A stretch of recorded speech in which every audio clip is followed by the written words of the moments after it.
Tata Motors और Jaguar का था, इसमें भी कई कई कहानियाँ। कई लोग बोलते हैं कि रतन टाटा साहब को लगा कि नहीं, ये या गुस्सा आया या ईगो आया या ऐसा कुछ हुआ। तो ऐसे ऐसा कुछ रियल स्टोरी है या ये बस कहानी है? दर्शकों को शायद ये बात नहीं पता हो, और पता हो तो फिर से बताऊं कि एल&टी को एक टाइम धीरूभाई अंबानी जी ने टेक ओवर कर लिया था। शेयर्स खरीदते खरीदते। हाँ, और आप अगर गूगल पर सर्च करेंगे तो आपको एक फोटोग्राफ मिलेगा जिसमें धीरूभाई अंबानी जी, जैसे मैं अभी बैठा हूँ, ऐसे क्रॉस लेग बैठे हैं। अच्छा। लॉन्ग हेड सोफा है और उनके दोनों तरफ उस समय के यंग अनिल अंबानी जी एंड मुकेश अंबानी जी खड़े हैं और पीछे एल&टी का लोगो लगा हुआ है। अच्छा। अब अगर मेरे पास शेयर होल्डिंग बढ़ गई तो मैं आके बोलूंगा boss, I will rule. Futuristic भविष्य और फाइनेंस को लेकर के फ्यूचरिस्टिक कैसे सोचें, क्या सोचें और कितना सोचें और कितनी दूर तक सोचें? आज अगर मुझे कुछ हो जाए, प्रॉब्लम ये है कि हम ये सोच नहीं पाते। हमें रास्ते में एक्सीडेंट दिखता है, हम थोड़ा अफसोस जताते हैं और आगे बढ़ जाते हैं, पर हम ये भूल जाते हैं वो एक्सीडेंट कल के दिन मेरे साथ भी हो सकता है। सभी को नमस्कार है, सभी को अभिनंदन है। कैसे हैं सभी लोग? उम्मीद करते हैं सभी लोग अच्छे हैं और जीवन का आनंद ले रहे हैं। तो आज बात करने वाले हैं हम लोग बड़ी सीरियस। हमारे साथ हैं प्रोफेसर डॉक्टर प्रशांत गुप्ता सर, जो कि डीन हैं फैकल्टी और एलुमनाई अफेयर्स के, और साथ ही साथ लगभग 30 सालों का एक्सपीरियंस फाइनेंस के प्रोफेसर। तो आज सर से हम लोग बहुत सारा यहाँ पर ज्ञान लेने वाले हैं। ज्ञान किस लिए लेने वाले हैं कि इतना मिसकॉन्सेप्ट और इतने कॉन्सेप्ट्स हैं पब्लिक के बीच में। मर्जर्स, एक्विजिशंस, स्पिन ऑफ, डीमर्जर्स, और लोग कभी मर्जर को एक्विजिशन समझ लेते हैं, कभी स्पिन ऑफ समझ लेते हैं। तो ऐसी बहुत सारे ऐसे कॉन्सेप्ट्स और मिसकॉन्सेप्ट्स हैं। तो हम वहीं से शुरू करेंगे सर, लेकिन थोड़ा सा एक आईआईएम की जर्नी, आईआईएम त्रिची, फिर उसके बाद आईआईएम नागपुर, और इसके पहले 30 सालों का एक्सपीरियंस। तो आदमी जब डे 1 पे शुरू होता है, जैसे हम तो अभी आपके सामने बच्चे हैं, बहुत छोटे हैं ना, तो डे 1 पे जब हम शुरू होते हैं, पहला दिन, तो क्या इतनी दूर तक सोच होती है कि यहाँ तक पहुँचना है? और आज जो जहाँ बैठे हैं, यहाँ से कहाँ तक सोच होती है कि कहाँ तक जाना है? आज की स्थिति में जब बच्चों से बात करता हूँ जी। तो बच्चों को ये बोलता हूँ कि गोल क्लैरिटी होनी चाहिए, रोल क्लैरिटी होनी चाहिए, फ्यूचर में क्या करना है आपके स्टेप्स डिसाइड करना चाहिए। अचीव कब होते हैं एक अलग बात है, आपका प्लान होना चाहिए। पर ये आज बोलते हैं बच्चों को। जब मेरा करियर शुरू हुआ था तो हम लोगों ने ऐसा कुछ भी नहीं सोचा। इंडस्ट्री में था, शौकिया टीचिंग करने लगा, मदर प्रोफेसर हैं तो शायद अंदर से इच्छा थी, मौका मिला काम। मैं उस समय फाइनेंशियल सर्विस इंडस्ट्री में था, यूनिवर्सिटी में पढ़ाने का मौका मिला एमबीए को, तो विजिटिंग शुरू किया। 4.5-5 साल ऐसे ही चला। ऑफिस से परमिशन ली थी, सुबह यूनिवर्सिटी जाता था, फिर ऑफिस अपना एंड कॉर्पोरेट वाला काम करता था। धीरे धीरे लगा कि टीचिंग में इंटरेस्ट आ रहा है। मैंने कभी सोचा नहीं था जब मैंने एमबीए कंप्लीट किया था कि मैं टीचिंग में आऊँगा, प्रोफेसर बनूंगा। उस समय तो वही ख्वाब थे कि मर्चेंट बैंकिंग में जाना है, इन्वेस्टमेंट बैंकर बनना है। अच्छा। लेकिन टीचिंग करते करते समहाउ धीरे धीरे इंटरेस्ट टीचिंग में आया, और फिर एक बार एक डिसीजन लिया कि फुल टाइम टीचिंग में चलना चाहिए। अच्छा। तो ऑप्शन डिफिकल्ट था बिकॉज कॉर्पोरेट में सैलरी स्ट्रक्चर्स, फैसिलिटीज, पे ऑफ्स काफ़ी ज़्यादा थे और टीचिंग में उस समय काफ़ी कम थे। तो पर एक डिसीजन लिया परिवार के साथ डिस्कस करके, और सबका यही मत आया, पेरेंट्स का भी, वाइफ का भी, कि जो पसंद है, जो अच्छा लगता है वो करो। तो फिर एक डिसीजन लिया और फिर टीचिंग में आया। तो 2001 I shifted to full time teaching. Full time, और ऑलमोस्ट 96 में आपने करियर शुरू किया था? 96 मैंने करियर शुरू किया, 2001 में फुल टाइम टीचिंग में आया। फिर तब से रमा हुआ हूँ, मजा आता है। तो बड़ी बड़ी कंपनीज में आपने काम किया है, ओएनजीसी, एचपीसीएल? नहीं, ये कंपनीज में ट्रेनिंग किया है। काम मैंने किया था, एक सिप्ला ग्रुप की फाइनेंशियल सर्विसेज कंपनी थी, एल्पिक फाइनेंस। मैं उसी में ही काम किया, उसमें ब्रांच हेड तक आया, और उसके बाद बाकी जगहों पे एक्सप्लोर कर रहे थे। तो एक दो ऑप्शंस लाइक जी कैपिटल का ऑप्शन था, वेलिस्पन का ऑप्शन था, और उसी समय टीचिंग का ऑप्शन भी आ गया एज ए लेक्चरर, बिल्कुल शुरुआती उस पे। तो started with a small private business school Jaipuria. तो जयपुरिया से स्टार्ट किया, जयपुरिया वसुंधरा गाजियाबाद से शुरू किया, फिर जयपुरिया नोएडा नया आया तो जयपुरिया नोएडा ज्वाइन किया। वहाँ से फिर यूपी स्टेट गवर्नमेंट का एक गौतम बुद्ध यूनिवर्सिटी ग्रेटर नोएडा में। GBTU। फिर गौतम बुद्ध यूनिवर्सिटी में आया, उधर पे डीन का भी चार्ज मिला, सो डीन इन चार्ज भी रहा। वहाँ से फिर दिल्ली में एक इंस्टीट्यूट है IMI, international management institute, core MBA institute है और MBA इंस्टीट्यूट्स में काफ़ी प्रतिष्ठित है। तो उस समय हम लोग का ड्रीम होता था कि IMI तक पहुँच जाए। अच्छा। सो किस्मत ने साथ दिया, IMI मिला। IMI फिर मैं लंबा रहा, करीब 7.5 साल। और IMI से फिर ये हुआ कि चलो अब छोटा प्राइवेट हो गया, बड़ा प्राइवेट हो गया, स्टेट यूनिवर्सिटी हो गया, अब सेंट्रल बचता है। तो फिर मौका मिला तो IIM त्रिची ज्वाइन किया। तो करीब 4.5 पौने 5 साल IIM त्रिची था, और अभी 2 साल पहले फिर IIM नागपुर ज्वाइन किया। तो ऐसी जर्नी रही। लेकिन जैसे आपने बोला शुरुआत में तो ये भी नहीं पता था कि टीचिंग में आऊँगा, और जब टीचिंग में आया था तो ये भी नहीं सोचा था कि IIM में आऊँगा, और IIM में आया तो ये भी नहीं सोचा था कि डीन बनूंगा। तो ये रास्ते के पड़ाव हैं, मिलते हैं, आप उसको अच्छे से अपना काम करिए। मैं तो यही मानता हूँ कि जो आपको जिम्मेदारी मिले, जो आपको रिस्पॉन्सिबिलिटी मिले, उसको करते रहिए। बट प्राइमरी तो हम शिक्षक हैं, हमारा काम पढ़ाना है, और इस काम से दूर कभी नहीं होना चाहूँगा। तो कोई भी एडमिन रिस्पॉन्सिबिलिटी कभी भी रही हो, हम जितने भी शिक्षक हैं, हमारी सबकी कोशिश ये होती है कि शिक्षण कार्य साथ में चलता रहना चाहिए। तो वो अभी भी जारी है और जारी रहेगा। वही है, एक काम करने के मामले में एक कोट याद आता है मुझे, किसी मेरे बॉस ने कहा था कि अगर कोई आपको 5 पैसा पे कर रहा है किसी काम के लिए, तो उसको हमेशा 1 रुपए का काम एटलीस्ट करके दीजिए, और ये मत सोचिए कि 5 पैसे का काम पूरा हो गया तो आप काम बंद कर दें। और अगर ये करते रहें तो हम जीवन में आगे बढ़ते रहें। वो तो फिर अब IIM से क्या अगला पड़ाव क्या? नहीं सोचा IIM से अगला पड़ाव क्या, बस IIM हमारा काम पढ़ाने का, पढ़ाते रहना। वो यहाँ है, कहाँ है, वो चलते हैं, आते हैं हम लोग अपने इंटरेस्टिंग टॉपिक पे। मर्जर, डीमर्जर, एक्विजिशन, ऐसे न जाने कितने टर्म्स हैं जो स्टूडेंट्स छोड़िए, जो लोग इन्वेस्टर्स हैं, आप भी एक अच्छे इन्वेस्टर हैं अपने आप में, जो इन्वेस्टर्स हैं, जो ट्रेडर्स हैं, या जो लोग भी फाइनेंस की समझ रखते हैं। तो फाइनेंस को कहते हैं कि फाइनेंस में, रिसर्च में, मतलब आप डेटा के जंगल में घूम रहे हैं, बहुत सारा डेटा, और बहुत सारे डेटा के बीच आप हैं।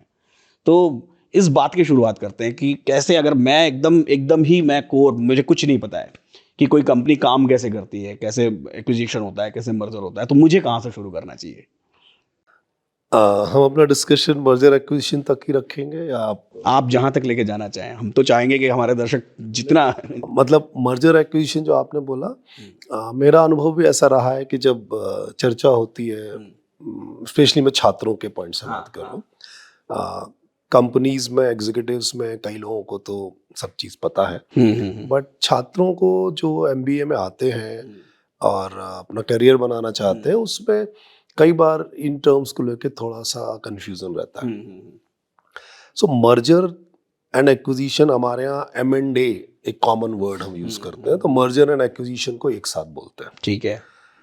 अगर आप देखिए तो मर्जर मतलब क्या हुआ, मर्जिंग मतलब क्या हुआ, 2 या 2 से ज्यादा कंपनी मिल रही है, राइट, वो मर्जर है। अब ये मर्जर 2 तरीके से कार्व आउट होके आता है। अच्छा। आप ऐसे समझिए कि एक A कंपनी, एक B कंपनी है ना, A एंड B कंपनी मिल रही है। तो क्या होगा, एक सिचुएशन तो ये है कि A और B मिल गई, और मिलके एक जॉइंट बड़ी कंपनी बन गई, जिसको आप A+B बोल सकते हो। ठीक है, राइट। एक ये, या दूसरा रिजल्ट क्या होगा, A और B मिले, या तो A के अंदर B समा गई। अच्छा। A एग्जिस्ट कर रही है और B उसके अंदर समा गई, या B एग्जिस्ट कर रही है और A उसके अंदर समा गई। ये भी मर्जर है, ये दोनों ही मर्जर है। इसमें से एक को हम बोलते हैं एमलगमेशन। अच्छा। और एक हो गया एक्विजिशन। जब A ने B को एक्वायर कर लिया पूरा, फुल्ली, इसको बोलते हैं full acquisition, complete acquisition. A ने B को कंप्लीटली एक्वायर कर लिया और B A का हिस्सा बन गई, A के अंदर में B समा गई, ये आप बोलते हैं एक्विजिशन, राइट। और जब A एंड B दोनों ने मिलके एक नई कंपनी बनाई, which is a sum total of A+B, इसको आप बोलते हैं एमलगमेशन। तो वोडाफोन आइडिया क्या था? तो हाँ, तो एमलगमेशन को आप ऐसे समझिए कि बेसिक 10th में 9th स्टैंडर्ड में केमिस्ट्री में पढ़ाते हैं एमलगम। एमलगम क्या होता है? जब दो एलिमेंट्स को आप मिला के मिक्स करते हो तो ना तो एलिमेंट ए रह जाता है ना एलिमेंट बी रह जाता है, दोनों मिलके एक नया एलिमेंट सी बना लेते सी बन गए। हैं, जैसे ब्रास बन गया। हाँ, राइट, एमलगम है। सो उसी तरीके से ये भी एमलगम है। ए और बी ने ज्वाइन किया और दोनों ने मिलके अपनी दोनों की आइडेंटिटी खत्म, अब वो दोनों मिलके एक नई आइडेंटिटी के साथ काम करते हैं, उसको एमलगमेशन। जैसे आपने सुना होगा मित्तल स्टील, ठीक है, हमारे लक्ष्मी निवास मित्तल जी का ग्रुप था। लग्जमबर्ग बेस्ड कंपनी थी आर्सेलॉर, ये भी स्टील की कंपनी थी, ग्लोबल कंपनी थी। तो आर्सेलॉर और मित्तल स्टील ने मिलके मर्जर हुआ इनके बीच में, और ये मर्जर करके जो नई कंपनी बनी वो ना आर्सेलॉर स्टील थी, अच्छा, ना वो मित्तल स्टील थी, उसका नाम रखा आर्सेलॉर मित्तल। आर्सेलॉर मित्तल, मतलब A plus B has formed a new company whose name is different. ना वो आर्सेलॉर स्टील है ना वो मित्तल स्टील है। जैसे ग्लोबल लेवल पे अगर बात करें तो काफी पहले एक मर्जर हुआ, दो बड़े pharma giant, US based company थी Glaxo and UK based company थी स्मिथ क्लैम्प बीकन। ग्लोबली ये दोनों कंपनी मर्ज हो गई। तो मर्ज होके जो नई कंपनी बनी वो ना ग्लैक्सो है, उसको ना आप स्मिथ क्लैम्प बीकन बोलते हो, उसको क्या बोलते हो, GSK, Glaxo Smith Kline beacon, but popularly it is known as GSK. So GSK is a result of combination or the merger of two companies, लेकिन वो दोनों कंपनी की अपनी एग्जिस्टेंस नहीं है, वो मिलकर एक बड़ी कंपनी GSK हो गई। अगर आप एक्विजिशन की बात करें जिसको, वो भी मर्जर है, जैसे Tata steel, Dutch and British company, another big steel company जिसका नाम था कोरस। अच्छा, टाटा स्टील ने कोरस को एक्वायर कर लिया, दिस इज ऑल्सो मर्जर। अच्छा, पूरी कोरस को ले लिया। अब टाटा स्टील के अंदर कोरस समा गई। So Tata steel become a bigger company and Corus steel becomes a part of Tata steel. तो ये भी मर्जर है, पर इसको आप बोलेंगे acquisition. Tata steel has acquired Corus. So अब Corus steel subsidy part of Tata steel, but company जो मेन कंपनी है वो Tata steel. So Tata Steel retained its status. Arcelor has come under that. उसी तरह का आप टाटा मोटर्स का भी बोल सकते हो। तो जगुआर एंड लैंड रोवर को एक्वायर किया 2008। It's also a merger of Jaguar Land Rover business into Tata. So Tata motor ने एक्वायर किया ना, Jaguar and Land Rover business becomes a part of Tata Motors. अच्छा, सो ये एक्विजिशन है। So merger can result into these two, acquisition और amalgamation. तो यहाँ disputes वगैरह भी होते हैं इन मर्जर एक्विजिशन में? वो तो बिल्कुल होते हैं, डिस्प्यूट भी होते हैं, उस डिस्प्यूट रिजोल्यूशन भी होता है, प्रॉब्लम्स भी होती हैं। दो अलग अलग कल्चर की कंपनीज जब मिलेंगी तो काफी, तो जो मर्जर के अंदर इश्यूज होते हैं वो बहुत सारे हैं। लीगल कंप्लायंसेस, अलग अलग कंट्री की कंपनीज हैं, कंप्लायंसेस अलग अलग हैं, गवर्नमेंट से परमिशन लेनी होती है, तो वो इश्यूज आते हैं। फाइनेंशियल इश्यूज आते हैं कि आपकी कंपनी की एक्स वैल्यूएशन है, मेरी कंपनी की वाई वैल्यूएशन है, जब हम दोनों मर्ज करेंगे तो वो हम आपस में कैसे नेगोशिएट करेंगे अपनी प्राइसिंग को। जनरली इसको आप स्वैप रेशियो बोलते हो। अच्छा, कि मान लीजिए आपके कंपनी का 2 शेयर और मेरी कंपनी का 2 शेयर बराबर है क्या, या आपकी कंपनी के 10 share is equal to my company 3 share. तो ये फाइनेंशियल डिस्कशंस में वैल्यूएशन पॉइंट पे डिस्कशंस बनते हैं कि कितनी वैल्यू आपकी कितनी वैल्यू मेरी, उसके बेसिस पे बैठ के फिर स्वैप रेशियो डिसाइड होता है कि how many shares of your company is equal to how many shares of my company, right. So वो एक इशू आता है। दूसरा इशू आता है HR issue, human resource related. एक कंपनी को दूसरे ने एक्वायर किया, आप भी जनरल मैनेजर हो, मैं भी जनरल मैनेजर हूं, पर मैं उस कंपनी का जनरल मैनेजर हूं जिसने आपकी कंपनी को एक्वायर कर लिया। तो डिसीजन मेकिंग मेरी कंपनी के पास है। हम दोनों सेम लेवल पे हो सकते हैं, हो सकता है मेरे से थोड़ा सीनियर भी हो, लेकिन चूंकि अब मैंने आपकी कंपनी को एक्वायर कर लिया तो मैं आके आपको रूल करूंगा, आपको अच्छा नहीं लगेगा। और आपके एम्प्लॉइज वहां सामने जिनको आप बरसों से रूल कर रहे हैं, कल्चरल डिफरेंस होते हैं, काम करने का तरीका अलग अलग होता है। The way Korean companies work, the way Chinese companies work, American companies work, Japanese companies work, सबका अपना अपना वर्क कल्चर है। अब जब डिफरेंट वर्क कल्चर के लोग मिलेंगे तो वो इश्यूज भी आएंगे। ऊपर ऊपर बैठ के तो तय कर लिया कि मर्जर होना है, तो अब अगर टाटा मोटर ने एक्वायर कर लिया जगुआर लैंड रोवर को और वहां पे ब्रिटिश नागरिक, British. So called white people are there, and हमारे एशियन ब्रीड के लोग हम जाके उनको रूल करेंगे तो थोड़ा तो इश्यूज आते हैं। आएगा। तो इश्यूज तो बहुत सारे आते हैं, उसको रिजोल्यूशन किया जाता है, तो होता ओके। है।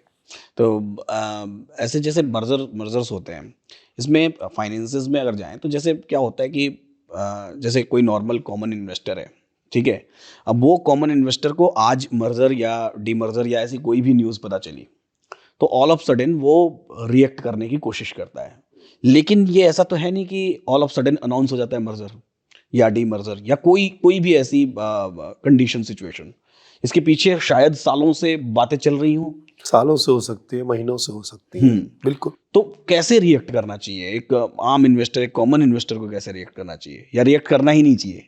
देखिए, अगर आप, फिर वही बात है कि थोड़ा सा मैं डायरेक्शन बदलूंगा। हाँ। और मेरा अपना मानना यह है कि एक आम आदमी जिसको कि फाइनेंस की बहुत ज़्यादा समझ नहीं, जो बहुत समय इन सब चीज़ों में दे नहीं सकता, और फाइनेंशियल एनालिसिस और ये जो आप बोल रहे हो जो घटनाएं हो रही हैं उनका इम्पैक्ट क्या होगा, तो बेटर है आम आदमी इन सब से दूर रहे। आम आदमी म्यूचुअल फंड के थ्रू इन्वेस्ट करे। म्यूचुअल फंड के पास उनके जो फंड मैनेजर्स हैं, प्रोफेशनल्स हैं, उनका यही काम है। आपका काम हर कोई नहीं कर सकता और करना भी नहीं चाहिए। सही है। मैं अगर एक टीचर हूँ, मुझे लगता है मैं ठीक टीचर हूँ, तो ये जरूरी नहीं है कि मैं बहुत अच्छा क्रिकेटर भी हूँ। सही बात है। ठीक। सो भाई, fund managers are expert in that, let them manage the fund. आप क्यों चक्कर में पड़ रहे हैं? आप म्यूचुअल फंड में अगर आपको शौक है इक्विटी एक्सपोजर लेने का, स्टॉक मार्केट में पैसा लगाने का, तो आप डायरेक्टली खुद ना लगा के म्यूचुअल फंड को दे दीजिए। ये सारे इम्पैक्ट म्यूचुअल फंड वाले अपने हिसाब से देखते रहेंगे। इंडिविजुअल इन्वेस्टर के लिए ये समझ पाना और उसका इम्पैक्ट क्या होगा, ये जब तक कि आपका बहुत गहन अध्ययन नहीं है उन सब चीजों में, क्योंकि एक फैक्टर काम नहीं करता, मल्टीपल फैक्टर्स काम करते हैं, तो वो एक आम आदमी के लिए जिसको फाइनेंस का बहुत समझ नहीं है थोड़ा मुश्किल होगा। और मैं एक लाइन और आगे बोलूंगा, एक स्टेप और आगे जाऊंगा, जिनको फाइनेंस की समझ है वो भी 100% प्रेडिक्ट नहीं कर सकते कि अंदर क्या बातें चल रही हैं। बहुत डिफिकल्ट है। इनसाइडर इंफॉर्मेशन हो तो एक अलग बात है, अदरवाइज इनके इम्पैक्ट, सी मार्केट कैसे रिएक्ट करेगा ये टाइम के साथ बाद में पता लगता है। और हर सिक्के के दो पहलू होते हैं। जब आप, मान लीजिए मैं और आप दो कंपनीज हैं और हम मर्जर का प्लान कर रहे हैं, तो हम आपस में नेगोशिएट करेंगे, बिल्कुल, और मर्जर के लिए हम तभी एग्री होंगे जब हम दोनों को लगेगा कि हम दोनों के लिए बेनिफिशियल है। विन विन दोनों का होना चाहिए। अनलेस जब मजबूरी या जबरदस्ती में किया गया जो मर्जर, जिसको बोलते हैं होस्टाइल मतलब आपकी मर्जी नहीं थी पर किसी तरह से हमने आपको प्रेशराइज कर दिया और फिर हमने कंपनी मर्ज कर ली। तो जहां तक होस्टाइल मर्जर्स हैं उनकी बात नहीं कर रहा हूँ, बट अदरवाइज दो कंपनी मर्ज तभी करेंगी जब दोनों कंपनी कन्विंस्ड होंगी कि ये दोनों के लिए बेनिफिशियल है। तो डिसीजन तो हम और आप ले रहे हैं। अब फ्यूचर में उस डिसीजन का रिजल्ट पॉजिटिव आएगा, नेगेटिव आएगा, ये तो फ्यूचर ही बताएगा। अगर फ्यूचर इतना आराम से प्रेडिक्ट कर लिया जाता तो हर आदमी वॉरेन बफेट बन जाता। सही है। हर आदमी जेफ बीजोस बन जाता, राइट, और इंडिया में हर आदमी राकेश झुनझुनवाला बन जाता। बिल्कुल सही है। इतना आसान नहीं है प्रेडिक्ट करना, तो बेटर है, आम आदमी की तो मेरी सलाह यही है कि एक्सपोजर जरूर लीजिए। Equity is not a bad option, but अगर इक्विटी में इन्वेस्ट करना है तो एक तो लॉन्ग टर्म होराइजन रखिए, 8 से 10 साल स्टे इन्वेस्टेड। अगर आप नहीं कर सकते तो प्लीज मत जाइए, लेकिन अगर इक्विटी में डाल रहे हो तो 8 से 10 साल का होराइजन लेके जाइए। अपना पैसा म्यूचुअल फंड को दीजिए, let them manage your money, decent returns you can expect after 8 to 10 years। बिल्कुल सही है। लेकिन अगर डिस्पोजेबल इनकम आप 10 साल के लिए ब्लॉक नहीं कर सकते, और आपको मान लीजिए आप बोलो कि बच्चे का एजुकेशन है, अभी बेटा मेरा 8th में है, 12th के बाद ग्रेजुएशन के लिए जाएगा, उससे मुझे पैसा चाहिए, तो ये म्यूचुअल फंड में डाल देता हूँ, तो मेरी सलाह होगी नहीं, 3 साल 4 साल 5 साल के बाद पैसा चाहिए तो म्यूचुअल फंड में या इक्विटी में मत डालिए, क्योंकि मार्केट कब खराब होगा, कब अच्छा होगा नहीं पता। हाँ, लेकिन आपको जिस समय जरूरत है पैसे की, उससे मार्केट गिरा हुआ है। हाँ, म्यूचुअल फंड्स में, लेकिन उन्होंने स्पेसिफिक फंड्स बना रखे हैं, कैपिटल प्रिवेंशन के फंड्स हैं, कोई भी फंड्स बनाइए। देखिए, फिर म्यूचुअल फंड के अंदर भी बहुत सारी चीजें हैं ना, मैं खाली इक्विटी की बात कर इक्विटी, रहा हूँ। हाँ, जो आप बात कर रहे हैं वो फिर आप डेट फंड की तरफ डेट चले फंड्स, हाँ, तो डेट फंड, मैं इक्विटी की बात कर इक्विटी, रहा हाँ, हूँ, लॉन्ग टर्म इक्विटी। हाँ, अब शॉर्ट टर्म में जाना है तो फिर ठीक है, फिर डेट फंड्स हैं, कैपिटल प्रोटेक्शन फंड्स हैं, फिर आपकी नीड्स के हिसाब से हैं। और अगर आपको 3 साल 5 साल 3 साल से ऊपर पैसा अगर आपको डेट में ही लगाना है, मतलब फिक्स डिपॉजिट्स में या डेट में लगाना है, तो भी आप म्यूचुअल फंड यूज करिए, वो डेट फंड में इस्तेमाल करिए, इक्विटी में मत डालिए। एडवांटेज क्या है? एडवांटेज ये है कि अगर आप फिक्स डिपॉजिट में लगाते हैं और आप 4 साल 5 साल फिक्स डिपॉजिट में पैसा रखते हैं, तो आपको जो भी ब्याज मिलेगा उसके ऊपर आपके जो भी एग्जिस्टिंग इनकम टैक्स रेट है उस पर टैक्स लगेगा। बिल्कुल सही है, मान लीजिए मेरा टैक्स स्लैब 30% है, तो मेरी एफडी के इंटरेस्ट में मुझे 30% टैक्स 30% देना है। लगेगा, अगर ये डेट म्यूचुअल फंड में डालते हैं और डेट म्यूचुअल फंड को हम 3 साल से ज्यादा होल्ड करते हैं, LTCG में चले तो जाएंगे, फिर वो लॉन्ग टर्म कैपिटल गेन में जाएगा, और लॉन्ग टर्म कैपिटल गेन में अभी बढ़ने के बाद भी 12.5% है। 12.5% है, तो 30% है 12.5%। फाइनेंस में हम कहते हैं cost save is also profit, obviously, right. तो 30% की जगह 12.5 दिया तो उतना रिटर्न तो आपका ज्यादा आया ना। मान लीजिए बैंक का एफडी का इंटरेस्ट और म्यूचुअल फंड के डेट का इंटरेस्ट ऑलमोस्ट सिमिलर है, या डेट फंड का 0.5% कम भी है, तो भी नेट इनकम आपकी यहाँ ज्यादा आएगी, लेकिन 3 से 5 साल। हाँ, और 3 साल की और होल्डिंग डिपेंडिंग चाहिए। अपॉन कि आपकी सैलरी स्लैब भी बड़ी होनी चाहिए, 30% के ऊपर वाली होनी चाहिए। हाँ, देखिए, टैक्स स्लैब में जाओगे तो 10% तो अगर आप स्टार्टिंग में आ रहे हो तो कुछ इनकम छोड़ के बाकी तो फिर 10% पे आता ही है। 10% पे आते तो बिल्कुल ठीक है आपका। अगर टैक्स स्लैब आपका, आप अगर टैक्स फ्री इनकम जोन में आते हो तो एक अलग बात है। वापस घूम के आते हैं हॉस्टाइल वाली सिचुएशन पर, थोड़ी इंटरेस्टिंग लग रही है। तो इंडिया में कुछ ऐसी कंपनीज में ऐसी सिचुएशंस बनी है कभी? हाँ, बनी है, बनती रहती है। History repeats itself in a different form, ऐसा भी होता है। अच्छा, कुछ एग्जांपल्स आपको दूंगा मैं। टाइमलाइन इधर उधर हो सकती है, मुझे एग्जैक्ट टाइमलाइन नहीं पता, बट एक कंपनी हुआ करती थी इंडिया में, उसका नाम था Shaw Wallace. Okay, Shaw Wallace was second largest liquor company. अच्छा, ये IMFL जिसे बोलते हैं, इंडियन मेड फॉरेन लिकर, ये उस बिजनेस में थे, और इनका एक बड़ा अच्छा ब्रांड चलता था उस जमाने में, जिसको आप बोलते थे RC, रॉयल चैलेंज। अच्छा, अब सबको पता चल गया होगा। सो रॉयल चैलेंज ये बनाते थे और भी कंपनीज करते थे। Now later on what happened, Vijay Mallya साहब की कंपनी थी USL, united spirit limited, and UBL, united breweries limited. Vijay Mallya साहब इंडिया में थे और इंडिया का लिकर का काफी बिजनेस, बेसिकली नंबर 1 कंपनी उनकी थी, शॉ वेलेस नंबर 2 थी। शॉ वेलेस को प्रमोट किया था मिस्टर मनु भाई छाबड़िया, अच्छा, इंडियन बिजनेसमैन थे, और अच्छा ग्रो किया था उन्होंने। लेकिन फिर वो दुबई शिफ्ट हो गए। दुबई शिफ्ट होके उन्होंने दुबई में एक और बड़ा बिजनेस एम्पायर क्रिएट किया, जिसको बोलते हैं जम्बो इलेक्ट्रॉनिक्स। ये इलेक्ट्रॉनिक रिटेलर थे, और उस जमाने में मिडिल ईस्ट में ये लार्जेस्ट इलेक्ट्रॉनिक रिटेलर बने। सो इनका काफी मनी इन्होंने वहां भी कमाया, और शॉ वेलेस भी चल रहा था। अनफॉर्चुनेटली बहुत कम एज में उनकी डेथ हुई, और उनकी जो वाइफ थी वो बिजनेस वुमेन नहीं थी, वो कह सकते हैं आपके हाउस मेकर थी, घर संभालती थी। अनटाइमली डेथ हुई, आई थिंक शायद 52-53 ईयर्स के रहे होंगे मनु भाई। तो शॉ वेलेस इंडिया में, वो रह रहे हैं दुबई में, हस्बैंड है नहीं जिनको बिजनेस की समझ थी। विद्या छाबड़िया को बिजनेस संभाला, उनकी वाइफ ने बिजनेस संभाला, ऐसा रिपोर्ट्स बोलती हैं। आई मीन डिटेल्स उतना, लेकिन जो मीडिया रिपोर्ट्स हैं, जो न्यूज़पेपर, उससे ये दिखता है कि, प्रतीत होता है कि विजय मलाया साहब को एक अपॉर्चुनिटी दिखी, एंड उन्होंने कंपनी शॉ वेलेस के शेयर्स एक्वायर करना शुरू किया। अच्छा, टेक ओवर कोड्स धीरे धीरे इंप्रूव हुए। एक टाइम टेक ओवर कोड कुछ था नहीं, उसका फायदा उठाया था धीरू भाई अंबानी ने, और धीरू भाई अंबानी जी ने L&T के शेयर्स चुपचाप लेना शुरू किए, और एक लेवल के बाद आके उन्होंने L&T को टेक ओवर कर लिया। अच्छा, दर्शकों को शायद ये बात नहीं पता हो, और पता हो तो फिर से बताऊं कि L&T को एक टाइम धीरू भाई अंबानी जी ने टेक ओवर कर लिया था। शेयर्स खरीदते खरीदते। हाँ, क्योंकि अभी मैं आऊंगा कि टेक ओवर क्या होता है, मर्जर और टेक ओवर में डिफरेंस है। हाँ। कई बार कई लोग मर्जर टेक ओवर एक ही जैसा समझते हैं, मैं आता हूँ उस पर। तो टेक ओवर क्या होता है आता हूँ, but it was taken over by Dhiru भाई जी। और आप अगर गूगल पर सर्च करेंगे तो आपको एक फोटोग्राफ मिलेगा जिसमें धीरू भाई अंबानी जी, जैसे मैं अभी बैठा हूँ, क्रॉस लेग बैठे हैं। अच्छा। लॉन्ग हेड सोफा है और उनके दोनों तरफ उस समय के यंग अनिल अंबानी जी एंड मुकेश अंबानी जी खड़े हैं और पीछे L&T का लोगो लगा हुआ है। अच्छा। ये उस समय का फोटो है जब उन्होंने L&T को टेक ओवर किया था। उस समय L&T को हेड कर रहे थे AM नाइक साहब।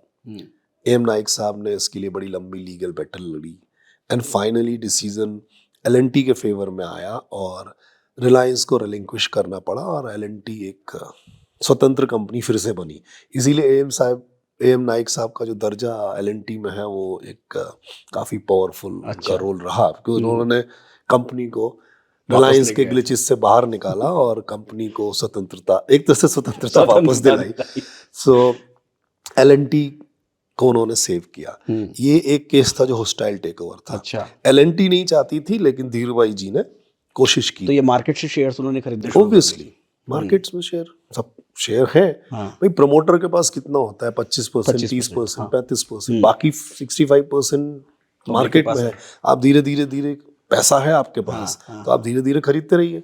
ऐसा तो लोग सपनों में सोचते हैं। टेक ओवर कोड आए, टेक ओवर कोड में आप ये बोलते हैं कि आपके पास अगर 5% शेयर है किसी कंपनी का, तो आपको उस कंपनी को इन्फॉर्म करना पड़ता है। अच्छा। कि बॉस मेरे पास 5% है, शेयर आ गए हैं, यू बी अवेयर, मैं तुम्हारी कंपनी पर नजर रखे हूँ। और 10% स्टेक आते ही आपको पब्लिक में इन्फॉर्म करना पड़ता है that my eyes are on this company, मैं इस कंपनी में नजरें लगाया हूँ, मैं इस कंपनी के शेयर्स खरीद रहा हूँ और मेरे पास 10% स्टेक हो गया। तो अब आपको संभलने का मौका है। मान लीजिए मैं आपकी कंपनी को चुपचाप शेयर खरीद रहा हूँ, तो 5% के बाद आपको पता लगेगा कि मैं पीछे पड़ा हूँ, तो आपको उसके लिए क्या रेमेडीज लेनी है, क्या एक्शंस लेने हैं। At least you have time to safeguard yourself. पहले ऐसा टेक ओवर कोड्स बहुत क्लियर नहीं थे, तो धीरू भाई जी ने उसका एडवांटेज लिया था, पर कोर्ट ने उसको चेंज किया। सिमिलर केस यहाँ हुआ शॉ वेलेस के केस में। मनु भाई जी की डेथ के बाद मलाया मतलब उनकी कंपनी के थ्रू उन्होंने शेयर्स लेने शुरू किए और एक टाइम ऐसा आया जब उन्होंने ठीक ठाक शेयर्स एक्वायर कर लिए and then he sent a message to his wife Chhabria ji की कि मैडम आपकी कंपनी में मेरा इंटरेस्ट है, मैं खरीद रहा हूँ, बेटर है आप इस कंपनी को मुझे बेच दो, अदरवाइज मैं टेक ओवर कर लूंगा। अच्छा। टेक ओवर कर लूंगा तो डिसीजन मेकिंग मेरी होगी। मैंने बोला था भी आते हैं टेक ओवर पे, तो डिसीजन मेकिंग मेरी होगी, तो अब आप कुछ डिसीजन तो ले नहीं पाएंगी। तो ये hostile takeover bid resulted into merger. मतलब हॉस्टाइल टेक ओवर का डर दिखा के उन्होंने मर्जर कर लिया। छाबड़िया जी की वाइफ को बोला कि बेटर है तुम बेच दो। उन्होंने भी सोचा कि हम दुबई रहते हैं, बिजनेस की समझ है नहीं, क्यों झंझट में पड़े, ठीक रेट दे रहे हैं तो इनको दे दो। सो शॉ वेलेस उन्होंने दे दी। तो शॉ वेलेस दे दी, तो अब वो ब्रांड शॉ वेलेस वाले ब्रांड इनके हो गए। इसीलिए जो विजय मलाया जी ने जो क्रिकेट में टीम खोली उसका नाम क्या है? RCB, royal challenger. तो ये RC ब्रांड उनका नहीं था। अच्छा। ये शॉ वेलेस का था जो इन्होंने एक्वायर किया बाद में। तो ये हॉस्टाइल टेक ओवर का डर दिखा के मर्जर किया। अच्छा। ऑलमोस्ट इसी तरह की चीज हुई थी आर्सेलर मित्तल में। अच्छा। लक्ष्मी निवास मित्तल जी ने सिमिलर चीज हुई, उन्होंने आर्सेलर के शेयर्स खरीदने शुरू किए। आपकी जानकारी है Arcelor initially was not willing to be merged with Mittal steel. अच्छा। लग्जमबर्ग गवर्नमेंट ने भी काफी कोशिश की कि यह नहीं हो, लेकिन वही हुआ कि इतने स्टेक थे उनके पास कि इसे ठीक है तुम नहीं करोगे तो हम टेक ओवर कर लेंगे, डिसीजन हम लेंगे, ठीक है पूरी कंपनी हमारी नहीं होगी तो भी क्या हुआ, finally that resulted into merger. वो भी एक केस है जो हॉस्टाइल टेक ओवर का डर दिखा के हो गया। सो हॉस्टिलिटी रहती है मार्केट में, उसके लिए अब टेक ओवर कोड्स हैं। तो अब टेक ओवर क्या होता है, अब मर्जर से कैसे डिफरेंट है? टेक ओवर के केस में क्या होता है, आप उतना स्टेक एक्वायर कर लो या बाकी शेयर होल्डर का आपको सपोर्ट मिल जाए कि आपके पास मेजॉरिटी है। तो जैसे आप बताओ सरकार कौन बनाता है? सरकार तो जिसके पास ज्यादा MLA या ज्यादा MP है, जिसके पास नंबर ज्यादा है।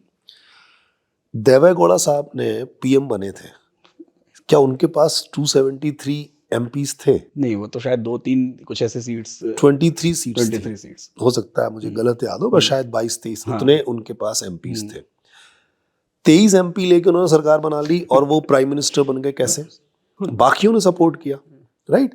तो टेक ओवर में भी यही होता है कि कंपनी को रन कौन करता है? Board, BOG, right? अगर बीओजी को मैं कंट्रोल कर लूं तो जनरली बीओजी में आप प्रैक्टिकली देखिए तो जो प्राइवेट कंपनीज है, मतलब प्राइवेट सेक्टर की कंपनीज, जैसे रिलायंस, टाटास, अडानीज, बिरलास, तो इन कंपनी के generally chairman and CMD generally आप देखना एक ही होते हैं और वही उस कंपनी के ओनर भी होते हैं। मान लीजिए आदित्य बिरला ग्रुप की कोई कंपनी है तो आपको उसमें सीएमडी कौन मिलेंगे?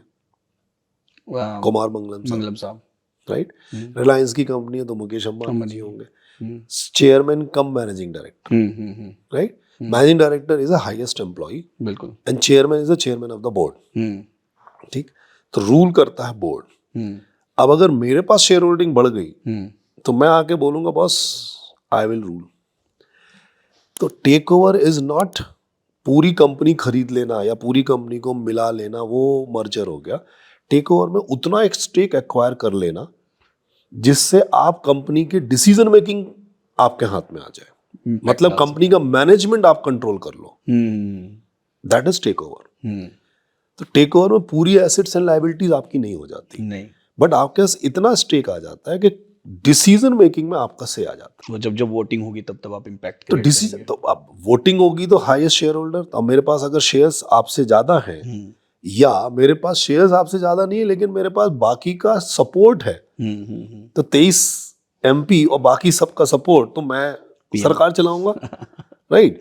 तो वैसे ही टेक ओवर में है कि इसलिए आइडियली देखिए तो 50% से ज्यादा अगर स्टेक है तो मेरे पास, मैं तो टेक ओवर कर सकता हूँ, मतलब मैं लार्जेस्ट शेयर होल्डर हो गया, then I will start taking the decisions of the company, right? लेकिन ऐसे भी एग्जांपल है कि इससे कम में भी टेक ओवर हो जाता है। टेक ओवर हॉस्टाइल भी हो सकता है, टेक ओवर म्यूचुअली भी हो सकता है। जैसे विदेश संचार निगम लिमिटेड, वीएसएनएल एक कंपनी थी, सरकार की थी। वीएसएनएल को टेक ओवर टाटा ग्रुप की टेलीकम्युनिकेशन कंपनी, नाम नहीं, टाटा टेली सर्विसेज या टाटा टेलीकोसी ने किया। वो सिर्फ 26% स्टेक गवर्नमेंट ने टाटा को बेचे, 20% stake plus support of government, so they run the company, control the company. अच्छा, तो टेक ओवर में सिर्फ मैनेजमेंट कंट्रोल आपके हाथ में आता है, पूरी कंपनी आपकी नहीं होती है, वो टेक ओवर होता है। और होस्टाइल मींस आपकी मर्जी के बिना हो रहा है, तो चाहे होस्टाइल टेक ओवर हो चाहे होस्टाइल मर्जर हो, ये दोनों पॉसिबिलिटीज बन सकती हैं।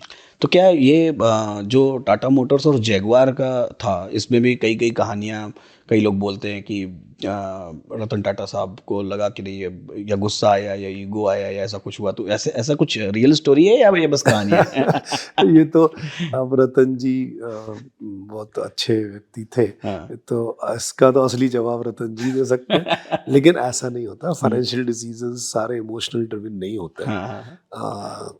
इमोशन का इम्पैक्ट होता है, आई एम नॉट डिनाइंग कि इमोशंस नहीं होते, लेकिन ऐसा नहीं है कि सिर्फ एक जिद है इसलिए खरीद लिया। कुछ ना कुछ उसका फाइनेंस सेंस होना चाहिए बिजनेस में, अदरवाइज आप क्यों खरीदेंगे? ये मूवी थोड़ी चल रही है कि वो बेटा बचपन में घर से बाहर निकाल दिया गया था, फिर हवेली की ऑक्शन हो रही है तो जिस भी रेट पे मिलेगा मैं खरीदूंगा, वो वाला पोर्शन बिजनेस में नहीं चलता। उसका थोड़ा सा पार्ट आ सकता है, थोड़ा पार्ट आ सकता है। मतलब कई शुरुआत होती है लेकिन फिर टेक्निकली देखा जाता होगा कि ये काम की चीज़ है या नहीं है। बिल्कुल सही है। तो अभी मर्जर और टेक ओवर तो ठीक है, एक डीमर्जर भी एक टर्म है, और स्पिन ऑफ, डीमर्जर। देखिए, जैसे मर्जर एंड एक्विजिशन ऐसी डीमर्जर एक प्रोसेस है। डीमर्जर के तरीकों में स्पिन ऑफ एक तरीका है, राइट? एक को बोलते हैं कार्व आउट, दोनों ही डीमर्जर है। अब डीमर्जर क्या हुआ? मर्जर और डीमर्जर, मर्जर में क्या हो रहा है? दो मिल रहे हैं, तो डीमर्जर में क्या होगा? वापस अलग हो रहा है, राइट? सो जब एक बड़ी कंपनी बड़ी छोटी से नहीं है, लेकिन एक कंपनीज के कई बिजनेस वर्टिकल्स हैं। अगर वो डिसाइड करते हैं कि एक बिजनेस वर्टिकल को हम अलग करके एक अलग कंपनी बना देते हैं, तो एक बड़े हिस्से में से आपने मान लीजिए 5 बिजनेस वर्टिकल्स हैं आपके, आपने उसमें से एक वर्टिकल को अलग कर दिया, तो आपने बोला मैंने डीमर्ज कर दी कंपनी, ये डीमर्जर है। एक भी कर सकते हो आप कंपनी को 3-4 हिस्सों में भी, तो एक कंपनी से दूसरी कंपनी बनाई और दोनों कंपनी एग्जिस्ट कर रही है, या एक कंपनी से 3 और नई कंपनी बनाई और ये भी चल रही है और वो भी चल रही है, ये डीमर्जर है। ठीक, अगर रीसेंट देखें तो अभी वेरी रीसेंट जो एग्जांपल है आईटीसी और आईटीसी होटल्स का। तो आईटीसी के अगर आप देखिए तो आईटीसी के बहुत सारे बिजनेस वर्टिकल और सारे के सारे एक ही कंपनी आईटीसी पे, डाइवर्सिफाइड बिजनेस है बट कंपनी एक है। सिगरेट भी बना रहे, होटल्स भी चला रहे थे, एफएमसीजी में वो साबुन वेवेल भी बनाते हैं, फूड प्रोडक्ट्स भी बनाते हैं, आशीर्वाद आटा भी बनाते हैं, फेबल आइसक्रीम भी बनाते हैं, एग्रो प्रोडक्ट्स भी हैं, पेपर प्रोडक्ट्स भी हैं, अभी पेन भी लॉन्च कर दिए। इतना डाइवर्सिफाइड, सो एग्रो में भी है, मतलब एग्रीकल्चर में भी इतने डाइवर्सिफाइड बिजनेस है, वो सब एक आईटीसी के अंदर में चलता है। ये बहुत दिन से चल रहा था कि आईटीसी डीमर्जर करेगा, बिकॉज डीमर्जर से क्या वैल्यू अनलॉक होती है। अभी एक बड़ी कंपनी चल रही है, तो अभी उन्होंने एक डिसीजन लिया कि आईटीसी होटल जो उनका उतना रेवेन्यू में उनका शेयर नहीं है, लेकिन एसेट बेस उनका बहुत है, तो उन्होंने उसको अलग कर दिया। तो अब आईटीसी तो चलती रहेगी, बाकी सारे बिजनेस सिगरेट से लेके एफएमसीजी से लेके एग्रीकल्चर से, वो सारे बिजनेस एक साथ चल रहे हैं आईटीसी के अंदर। सिर्फ एक वर्टिकल, होटल वर्टिकल को अलग करके उन्होंने एक नई कंपनी बना दी आईटीसी होटल्स, जो एक अलग से मार्केट में लिस्ट होगी। तो इसको बोलते हैं स्पिन ऑफ। इसमें उन्होंने क्या किया कि एग्जिस्टिंग शेयर होल्डर्स को बोला कि भाई आप हमारे ऑलरेडी आईटीसी के शेयर होल्डर हो, तो उन्होंने एक रेशियो बना दिया कि एवरी 2 या 3 शेयर्स ऑफ आईटीसी और उसके बदले में आपको एक शेयर होटल्स का मिल जाए। तो ये स्पिन ऑफ है। एग्जिस्टिंग शेयर होल्डर के पास दोनों कंपनी के शेयर आएंगे और उस कंपनी में आईटीसी की भी हिस्सेदारी है। जैसे आईटीसी होटल्स में आई थिंक 40% स्टेक आईटीसी के पास है। सो आईटीसी भी उसमें शेयर होल्डर है और आईटीसी के 12 शेयर बाकी शेयर होल्डर्स को भी उस रेशियो के हिसाब से कुछ शेयर मिलेंगे। उसमें लोगों की एक कंफ्यूजन भी हुई थी, इसको भी थोड़ा सा क्लियर करिएगा कि जब आईटीसी बड़ी कंपनी और आईटीसी होटल्स का स्टेक, आईटीसी होटल्स का टोटल बिजनेस बहुत कम है, फिर भी आईटीसी होटल्स के पास स्टेक ज़्यादा गया, आईटीसी के पास स्टेक कम आया। नहीं, ऐसा नहीं। आईटीसी का स्टेक कम क्यों है? 40% स्टेक तो आईटीसी के पास ऑलरेडी है और बाकी स्टेक किसके पास है? Rest of the share holders के पास। वो शेयर होल्डर्स किसके हैं? आईटीसी के। तो ऐसा नहीं है। वो जो उन्होंने किया वो इसलिए किया कि आईटीसी होटल्स का रेवेन्यू ओवरऑल आईटीसी के रेवेन्यू में उनका प्रोपोर्शन बहुत कम है। अलग करके जब वो अलग कंपनी की तरह चलेगा, और क्यों? बिकॉज कोविड के बाद से हॉस्पिटैलिटी बिजनेस हैज ग्रोन और आईटीसी होटल अगर आप पिछले 3 साल में इनका रेवेन्यू ग्रोथ देखें तो ये काफी फास्ट ग्रो कर रहा है। सो आई डोंट नो, वो वही बताएंगे, बट मुझे ऐसा लगता है कि उनको लग रहा है हॉस्पिटैलिटी सेक्टर आगे और ग्रो करेगा और बढ़ेगा। तो अगर इसको हम सेपरेट कंपनी बना दें, सेपरेट मैनेजमेंट दे दें which is specialized in that only, I think hotel business में ये और अच्छा करेंगे।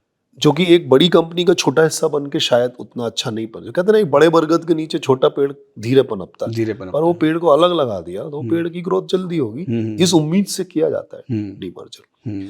तो ये डीमर्जर है, इसको स्पिन ऑफ बोल सकते हो। एक होता है कार्व आउट।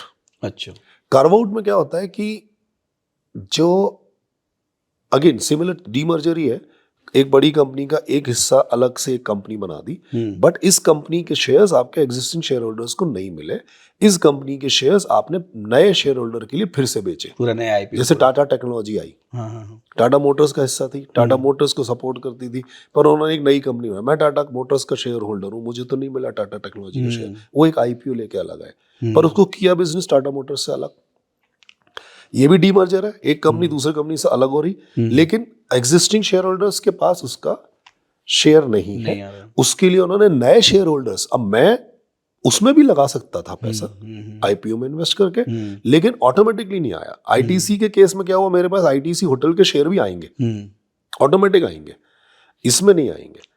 इसमें टाटा टेक्नोलॉजी को वो अलग से बेचा उन्होंने, आईपीओ लेके आए, जिसने लगाया उसको दिया। तो इस केस में डिस्प्यूट नहीं हो सकता, क्योंकि नहीं, जब डिस्प्यूट नहीं, वो तो जब बोर्ड हमने डिसीजन इन्वेस्ट ले किया रहा तब तो वो सारे बिजनेस एक थे, अब वो बिजनेस अलग हो रहा है। है। भाई देखो,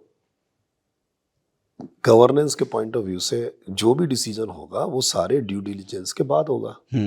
आप शेयर होल्डर हैं, एनुअल जनरल मीटिंग होती है, बोर्ड ने कोई डिसीजन लिया, बोर्ड वो डिसीजन पब्लिक को बताता है, फिर उसके बाद एनुअल जनरल मीटिंग होती है, उसमें बोर्ड के डिसीजन को रेटिफाई कौन करता है? Share holders. अगर शेयर होल्डर मेजोरिटी से ना बोल देंगे तो वो डिसीजन इंप्लीमेंट नहीं हो सकता। नहीं हो सकता। तो अब तुम शेयर होल्डर हो या मैं शेयर होल्डर हूँ, जब एजीएम होता है तो ना हम वो एजीएम अटेंड करते हैं, ना हम अपना वोटिंग राइट यूज करते, तो जो वहां बैठा है उसने जो बोला हाँ तो हाँ, तो आप कैसे बोलोगे कि हमारे साथ गलत हुआ? सही बात है। आप भी डिसीजन मेकर है। बहुत सारे लोगों को तो एजीएम का पता ही नहीं है, लेकिन एजीएम के मेल्स आते हैं, प्रॉपर सबके पास आते हैं, और आजकल तो इलेक्ट्रॉनिक वोटिंग है। हाँ। अनफॉर्चुनेटली हम में से कोई इसको यूज ही नहीं करता।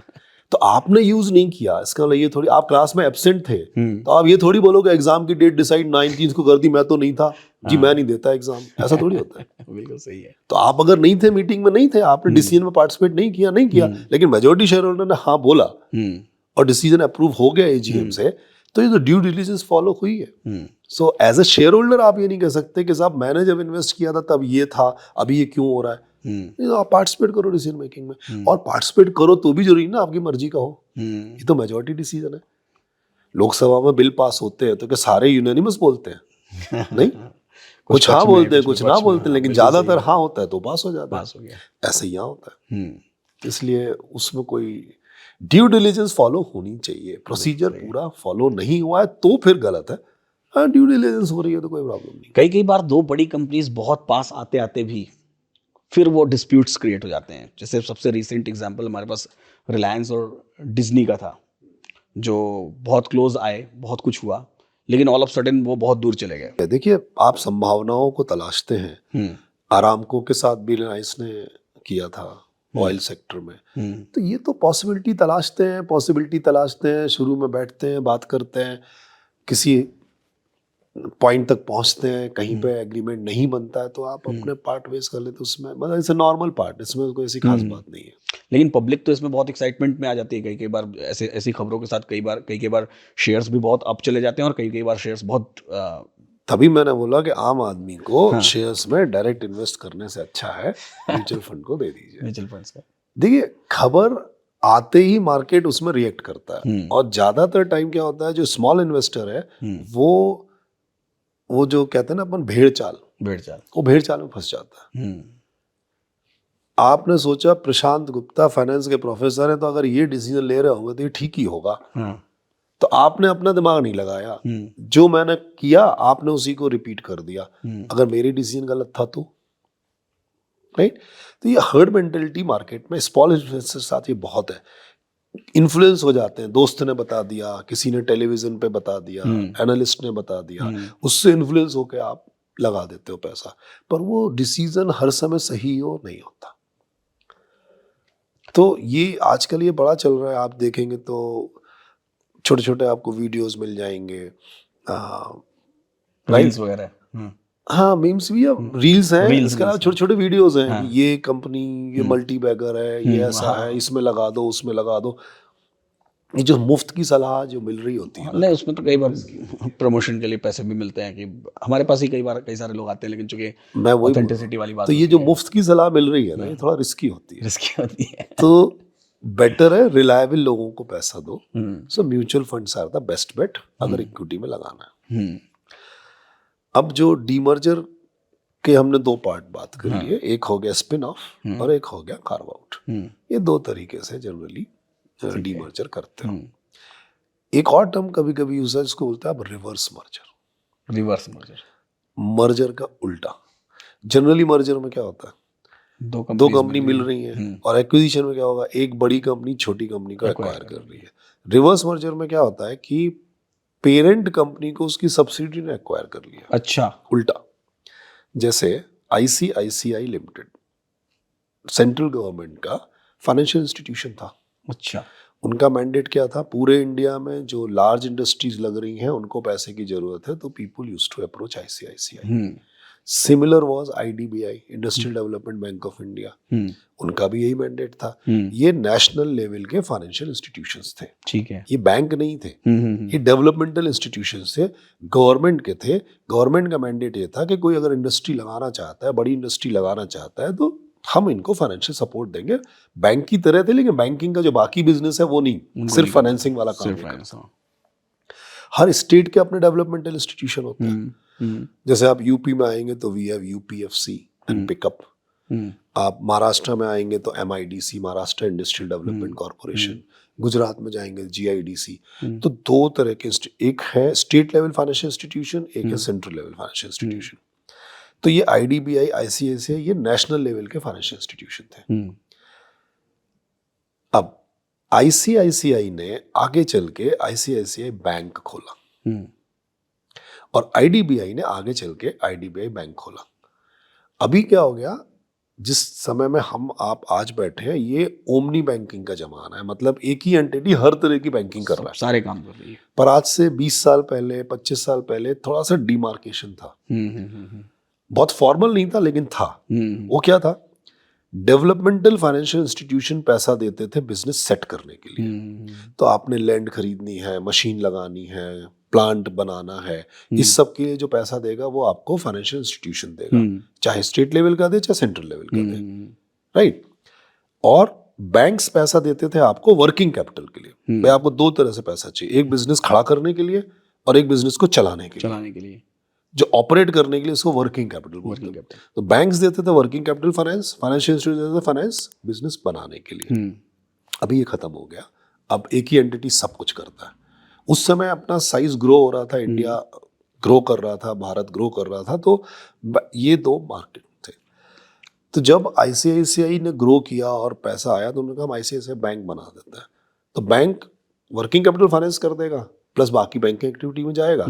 और लेकिन था तो एक छोटा सब्सिडरी ही ना। सब्सिडी क्या, मतलब उन्होंने एक क्रिएट किया जो promoted by them, promoted. Okay. IDBI ने इसी तरीके से आईडीबीआई बैंक बनाया। लेटर और बैंकिंग सेक्टर में ग्रोथ अच्छी हुई। आगे चल के क्या हुआ, आईसीआईसीआई बैंक ने अपनी पेरेंट कंपनी आईसीआईसीआई को एक्वायर कर लिया। मतलब ICICI merged into ICICI bank, similarly IDBI merged into IDBI bank. तो ये हो गया रिवर्स मर्जर। ये कंपनीज धीरे धीरे इतनी बड़ी हो गई कि उनको एक्वायर कर गई। हाँ, बड़ी और छोटी से मतलब नहीं है, लेकिन सब्सिडरी ने अपने पेरेंट को एक्वायर कर लिया। तो इसको आप बोल देते हो reverse merger. So merger and acquisition, merger can result into amalgamation और acquisition, एक पार्ट हो गया। दूसरा पार्ट हो गया डीमर्जर, अपना बिजनेस को आप अलग बना रहे हो। उसमें डीमर्जर में दो तरीके हो गए, spin off and carve out, right. अब टेक ओवर हो गया, जिसमें आप खाली मैनेजमेंट कंट्रोल लेते हो, वो टेक ओवर हो गया। तो ये इतने टर्म्स हमने कर लिए। अब इनसे एसोसिएटेड ये सारी चीजें काहे में आती हैं, बिजनेस रीस्ट्रक्चरिंग में। जब कोई बिजनेस ग्रो कर रहा है या डिस्ट्रेस में है या प्रॉब्लम में है, तो इनमें से किसी चीजों को या तो मर्ज हो जाएगा किसी के साथ, या बढ़िया ग्रो कर रहा है तो कहेगा डीमर्जर कर दिया। जैसे जियो फाइनेंस को रिलायंस से डीमर्ज कर दिया गया, right. It was also spin off, क्योंकि ऑटोमेटिकली हमको शेयर मिले, जितने रिलायंस के शेयर थे उतने ही जियो फाइनेंस के शेयर मिल गए। ये भी स्पिन ऑफ था, मतलब demerger in the form off spin off. कई बार लोग कंफ्यूज हो जाते हैं जॉइंट वेंचर से, कि सर जॉइंट वेंचर भी किसी तरीके का मर्जर है क्या? जॉइंट वेंचर मर्जर नहीं है। जॉइंट वेंचर है जब दो कंपनीज या ज्यादा कंपनीज मिलके ये प्लान करें, चलो हम पार्टनरशिप में एक नया बिजनेस करते हैं। इसका मतलब आपका बिजनेस एज इट इज चलेगा, मेरा बिजनेस एज इट इज चलेगा, पर हम दोनों इन्वेस्ट करके एक और नया बिजनेस क्रिएट करते हैं जिसमें हम दोनों की जॉइंट होल्डिंग होगी। वो हो गया जॉइंट वेंचर।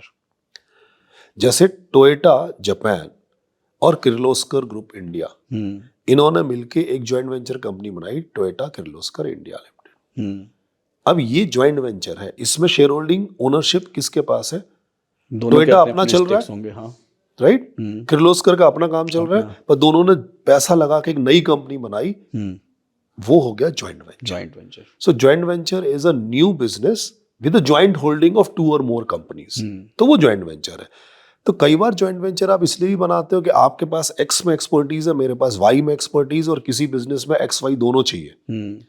तो आपने कहा चलो हम हाथ मिलाते हैं, मर्ज नहीं हो रहे, मर्ज नहीं हो रहे। टेक ओवर नहीं हो रहा है, राइट। हम हाथ मिलाते हैं और हम एक नई कंपनी बनाते हैं जिसमें हम दोनों की एक्सपर्टीज होगी, तो वो joint venture. Maruti Suzuki, Hero Honda, government of India and Suzuki corporation joint venture, Maruti Udyog limited, right. Hero Honda was a joint venture. तो होंडा के लिए क्या था, इंडिया मार्केट में आना है, इंडिया का बहुत ग्रोइंग मार्केट है। और हीरो के लिए था कि वो साइकिल्स के one of the worst best, दुनिया के नंबर 1 साइकिल मैन्युफैक्चरर थे। लेकिन मोटरसाइकिल में, अब साइकिल से मोटर और जोड़नी थी तो मोटरसाइकिल में आना था, पर मोटरसाइकिल के लिए इंजन चाहिए था, इंजन की टेक्नोलॉजी थी नहीं। तो दोनों ने हाथ मिलाया, हीरो होंडा मोटरसाइकिल्स बनाई जिसमें दोनों का स्टेक था, और हीरो होंडा मोटरसाइकिल्स आ गई। वो बात अलग है, बाद में फिर वो अलग हुए, एमिकेबली अलग हुए। होंडा मोटर्स ने अपना अलग लॉन्च की व्हीकल्स और इन्होंने हीरो मोटर्स कर लिया, तब जॉइंट वेंचर खत्म हो गया। लेकिन जब 2 या ज्यादा कंपनी मिलके बनाए तो वो जॉइंट वेंचर है। Joint venture. So joint venture को कई बार लोग मर्जर समझने लगता है, मर्जर नहीं है। ये एक पूरा एक नई कंपनी है जिसमें जॉइंट होल्डिंग है, जॉइंट होल्डिंग्स है, हम लोग मिलके बना रहे हैं एक नया कंपनी। सो वो दोनों के अपने अपने स्टेक्स हैं, दोनों अपने अपने तरीकों से आगे बढ़ने की कोशिश करेंगे। बिल्कुल। तो ऐसे जॉइंट वेंचर्स भी हुए हैं जो काम शुरू किए हों और शुरू करते ही फ्लॉप हुए हों और फिर बहुत बड़े डिस्प्यूट्स के साथ बाहर हो गए हों? होते रहते हैं, देखिए अलग अलग है। रेनो और महिंद्रा एंड महिंद्रा ने शुरू में बनाया था जॉइंट वेंचर, और वो कार लेके आए थे लोगान। अच्छा। वो जॉइंट वेंचर था। फिर दोनों ने पार्ट फेस कर लिए, फिर रेनो ने अपना डायरेक्ट एंट्री इंडिया में की और उन्होंने डस्टर लॉन्च की, और बाद में जो वर्टिस आई थी वो एक्चुअली लोगान ही थी। और महिंद्रा ने अपना अलग 4 व्हीलर में, क्योंकि महिंद्रा उस समय 4 व्हीलर में थे नहीं, जीप बना, मतलब 4 व्हीलर में थे लेकिन वो खाली जीप, कमर्शियल व्हीकल्स में ज्यादा थे, कमर्शियल व्हीकल जो जीप के फॉर्म में थे। मतलब जीप कंपनी है लेकिन मैं जीप बोल रहा हूँ, जो एक particular type of a vehicle जिसको हमारे हिंदुस्तान में हम जीप बोलते थे। तो वो जीप अलग कंपनी है लेकिन वो सिनोनिमस हो गई है। सिनोनिमस है। सो जो उनकी व्हीकल्स आती थी, कमांडर, आर्मडा, ये उस तरह के व्हीकल्स ही बनाते थे, ये पैसेंजर कार सेगमेंट में नहीं थे। सो लेटर ऑन वो उसमें भी आ गए। सो उनका जॉइंट वेंचर बना, फिर वो अलग हो गए। हीरो होंडा का कई साल चला, फिर वो अलग हो गए। अब उसमें कई जगह कुछ आर्टिकल्स आते हैं कि होंडा वाज नॉट हैप्पी, क्योंकि जब तुमको जरूरत थी, जब तुम मार्केट में एस्टेब्लिश हो गए तो तुमने, बहुत अलग अलग व्यूज आते हैं, सच क्या है नहीं पता, बट ये सब होता रहता है। कंपनीज बनती हैं, बिगड़ती हैं, सब होता है। और कई कंपनीज बनती हैं किसी स्पेसिफिक काम करने के लिए, तो वो भी कंपनीज ही होती है, पर उनको आप बोलते हो SPV, special purpose vehicle. Difference क्या है? अपने इंडिया में कंपनी लॉ के हिसाब से वी फॉलो अ सिस्टम, या एक एजम्पशन है जिसको आप बोलते हो गोइंग कंसर्न। मतलब एक कंपनी अगर बनी तो हम ये मान के चलते हैं कि ये कंपनी फॉर एवर चलेगी, वो कंपनी है, ठीक है। लेकिन अगर ऐसी कंपनी बनाई जिसको हमें मालूम है कि इसकी लाइफ फॉर एवर नहीं है, या तो इसकी लाइफ डिपेंड करेगी काम खत्म होने तक, so it's a target specific, एक पर्टिकुलर काम लिया, जब तक वो काम चल रहा है ये कंपनी चलेगी, जब वो काम खत्म हो जाएगा ये कंपनी को हम बंद कर देंगे, राइट। या टाइम बाउंड है कि 2 साल 3 साल के लिए खोला है, बिल्कुल सही है। तो वो कंपनीज को हम कंपनी नहीं बोलेंगे टेक्निकली, क्योंकि कंपनी के लिए चाहिए सस्टेनेबिलिटी, कि वो लाइफ लॉन्ग चले, राइट। तो उसको बोलते हैं एसपीवी, स्पेशल पर्पस व्हीकल। एक एग्जांपल दे रहा हूँ, जस्ट एग्जांपल समझाने के लिए। मान लीजिए जब इंडिया में, दिल्ली में मेट्रो प्रोजेक्ट्स आए, तो काफी सारा मेट्रो का स्ट्रेच था जो अंडरग्राउंड मेट्रो डालनी थी। उस समय इंडिया में कंस्ट्रक्शन टेक्नोलॉजी में किसी के पास, इंक्लूडिंग L&T, वो डीप डाउन करके ड्रिलिंग करने का टेक्नोलॉजी नहीं था। अब मान लीजिए कि L&T सोचे कि मैं तो कंस्ट्रक्शन में मास्टर हूँ और बहुत सारा काम पिलर्स पे होना है, वो सब तो मैं कर लेता हूँ, लेकिन वो पिलर से नीचे उतरेगी, बहुत सारा स्ट्रेच अंडरग्राउंड है, मैं उसके लिए भी जाना चाहता हूँ। कंस्ट्रक्शन में तो मेरी महारत है, लेकिन वो ड्रिलिंग कैसे करेंगे? जमीन के 30 फीट 50 फीट 100 फीट नीचे वो जो टनल बनानी है वो कैसे बनाएंगे? तो मान लीजिए कोई जापानीज कंपनी या जर्मन कंपनी के पास टेक्नोलॉजी है, तो ये हो सकता है एक जापानी कंपनी, मान लीजिए मित्सुबिशी, सीमेंस और L&T, ये तीनों बोले कि भाई तुम्हारे पास कुछ एक्सपर्टीज है, तुम्हारे पास कुछ है, मेरे पास कुछ है, तो चलिए मेट्रो के इस कॉन्ट्रैक्ट के लिए हम एक नई कंपनी बनाते हैं और ये कंपनी वहाँ कॉन्ट्रैक्ट पे अप्लाई करेगी और कॉन्ट्रैक्ट मिल गया तो वो मान लीजिए हमको 10 किलोमीटर 20 किलोमीटर रेलवे ट्रैक का कॉन्ट्रैक्ट मिल गया, हमने वो काम खत्म किया, प्रॉफिट जो आया वो आपस में उसी शेयर होल्डिंग का बांटा और ये कंपनी बंद हो जाए। या अगर कॉन्ट्रैक्ट कंटिन्यू हो गया तो फिर कंटिन्यू करते हैं। हाँ, तो वो स्पेशल पर्पस व्हीकल हो गया, एक स्पेसिफिक पर्पस के लिए कंपनी बनाई और वो पर्पस जब तक है तब तक वो कंपनी सर्व करेगी और जब वो पर्पस कंप्लीट हो जाएगा तो ये कंपनी बंद हो जाएगी। मतलब company formed for a temporary time being और पीरियड, वो है एसपीवी। तो ऐसी कंपनीज फंडिंग तो नहीं उठा सकती? क्यों नहीं उठा सकती? कंपनी तो कंपनी है, क्यों नहीं उठा सकती?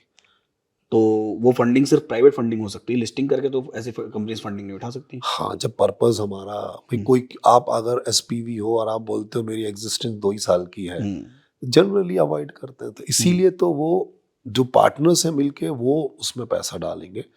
और कई बार जरूरी नहीं है एसपीवी, आप एक ही कंपनी अपने ही किसी पर्टिकुलर पार्ट के लिए भी एसपीवी बना सकती है। अच्छा, 100% owned by me, not necessary कि ये जॉइंट वेंचर ही हो।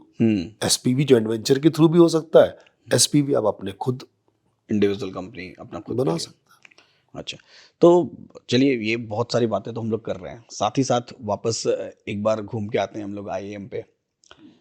बहुत सुनता हूँ मैं आप लोगों को, समझता हूँ, बहुत डीप और बहुत दूर के थॉट्स हैं। बहुत पेन भी लिया है आप लोगों ने आईआईएम नागपुर को लेकर के, आईआईएम नागपुर को बनाने में बहुत सारा पेन लिया हुआ है। तो कैसे फाइनेंसेस कैसे मैनेज होते हैं, और कई तरह के आईआईएम्स के बारे में हमने सुना है कि आईआईएम्स गवर्नमेंट ओन करती है, तो गवर्नमेंट की तरफ से कितना पैसा मिलता है आपको? क्योंकि फाइनेंस की बात कर रहे हैं गवर्नमेंट का काम क्या है कि पब्लिक को, आम आदमी को कैसे अच्छी सुविधाएं दी जाएं, ये एक उनके मेजर पार्ट। तो एजुकेशन में भी अच्छी सुविधाएं मिलनी चाहिए, इसीलिए गवर्नमेंट ने कोशिश किया कि ज़्यादा से ज़्यादा एम्स खुले, ज़्यादा से ज़्यादा आईआईटीज़ खुले, ज़्यादा से ज़्यादा आईएम्स खुले, एनआईटीज़ खुले, ट्रिपल आईटीज़ खुले, लॉ यूनिवर्सिटीज़ खुले। उसी क्रम में आईएम्स भी खोले गए, राइट।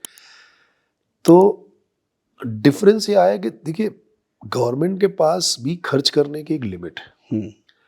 सो धीरे धीरे गवर्नमेंट भी ऐसे रास्ते देख रही है कि कैसे, और एक कहावत है सर कि अगर आपको बैसाखी दे दी जाए तो आप चलना नहीं सीख पाएंगे। हाँ। क्योंकि आपके दिमाग में, जहन में बैठा कि बैसाखी लेंगे तभी चल पाऊंगा। बिल्कुल सही है। तो गवर्नमेंट कुछ नहीं कर रही है, गवर्नमेंट धीरे धीरे वो बैसाखी हटा रही है। हाँ। वो बैसाखी है फाइनेंस। 100% गवर्नमेंट फंडेड, तो हम कुछ नया सोचते ही नहीं, क्योंकि हमें मालूम है हमको क्या करना, हमारी सैलरी भी वहीं से आनी है, सब कुछ वहीं से आना है। बाकी बजट बनवा लेंगे, नई बिल्डिंग बनानी तो सरकार दे देगी, और नहीं देगी तो फिर जैसा चल रहा चलता रहेगा। तो फिर आप पेन नहीं लोगे। अभी हमारे साथ क्या हुआ, गवर्नमेंट ने बोला कि हम आपको कुछ फंडिंग दे रहे हैं। पहले क्या होता था, पूरा का पूरा सेटअप, अगर मैं आईआईएम त्रिची की बात करूं तो आईआईएम त्रिची या उनके कंटेम्परेरी जितने भी खुले, आईआईएम रांची है, रायपुर है, रोहतक है, तो ये सब जो खुले थे उसमें गवर्नमेंट ने इनिशियली इनको ग्रांट दिया, मतलब बिल्डिंग बनाने का, इंफ्रास्ट्रक्चर बनाने का, प्लस 5 साल 6 साल का ऑपरेटिंग की सैलरीज लोगों की, तो पर बच्चे के हिसाब से कुछ रेशियो डिसाइड करके कि एक बच्चे पे इतना, ऐसे करके वो ग्रांट था। ग्रांट मतलब वो लौटाना नहीं है, उतना दे दिया, फिर तुम अपना कमाओ अपना खाओ। आपको 5-6 साल का सपोर्ट कर दिया, 5-6 साल इज इनफ। आपके पास बच्चे आ गए, फीस आ रही, अब अपना कमाओ अपना खाओ।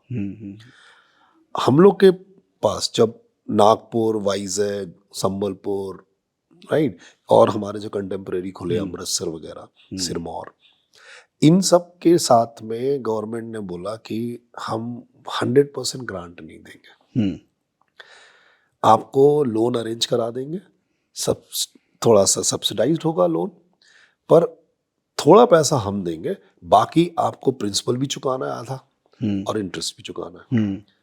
तो हमको ये सब करना है। जब ये करना है तो हमें ये मालूम है कि हम गड्ढा नहीं खोदेंगे और पानी नहीं निकालेंगे तो पानी पिएंगे कैसे। So we are active. तो जब इंस्टीट्यूट की प्लानिंग होती है तो यही देखा जाता है कि लॉन्ग टर्म सस्टेनेबिलिटी कैसे आएगी। लॉन्ग टर्म सस्टेनेबिलिटी के लिए आपके पास ऐसे प्रोग्राम्स होने चाहिए जो आपको, सो हम लोग MBA प्रोग्राम चला ही रहे, हम लोग एग्जीक्यूटिव MBA में भी आए, और कंपनीज कॉर्पोरेट्स उनको ट्रेन करके भी हम तो कुछ पैसा हम वहाँ से बनाते हैं, कुछ हम बच्चों को जो पढ़ाते हैं उसकी ट्यूशन फीस से आता है, ऐसे करके जो आता है उसमें से खर्च करना है। तो उसका फायदा नुकसान दोनों ही है। अगर आप 100% गवर्नमेंट फंडेड हो तो फिर सारी चीज़ें गवर्नमेंट के हिसाब से करनी पड़ती हैं। बिल्कुल सही है। हमको ऑटोनॉमी मिली है तो उसका नुकसान ये है कि हम 100% फंडेड नहीं है, पर फायदा ये है कि जो पैसा फिर हम कमा रहे हैं तो उसको हम अपने हिसाब से खर्च कर सकते हैं। अगर हमें लगता है कि हमारे पास अच्छे फैकल्टी आए तो उसके लिए हम सैलरी के ऊपर कुछ इंसेंटिव दे सकते हैं तो हम दे सकते हैं, सरकारी यूनिवर्सिटी नहीं दे सकती। सो हम अट्रैक्ट कर सकते हैं अच्छे फैकल्टी अट्रैक्ट करेंगे तो हमको आगे चल के बच्चे भी अच्छे मिलेंगे। बिल्कुल सही है। और कंपनीज मिलती है। अगर आपका सीनियर फैकल्टी है तो फिर कंपनीज, और वो अच्छा परफॉर्म कर रहा है और कंपनीज के लोगों को ट्रेनिंग अच्छी दे रहा है तो फिर कंपनी से रिपीट बिजनेस आता है। तो हमारा कोई नया नहीं कर रहे, हम भी वही कर रहे हैं जो कोई भी ऑटोनोमस करेगा। यानी कि पूरा बिजनेस एडमिनिस्ट्रेशन करके बिजनेस सिखा रहे हैं, बिजनेस एडमिनिस्ट्रेशन सिखा रहे हैं। हाँ, मतलब अपना रेवेन्यू खुद जनरेट करो, उस पैसे को कैसे बेस्ट मैनेज करो जिससे इंस्टीट्यूट भी ग्रो करे, कैपिटल ग्रोथ, मतलब इंफ्रास्ट्रक्चर भी बढ़ना चाहिए ना।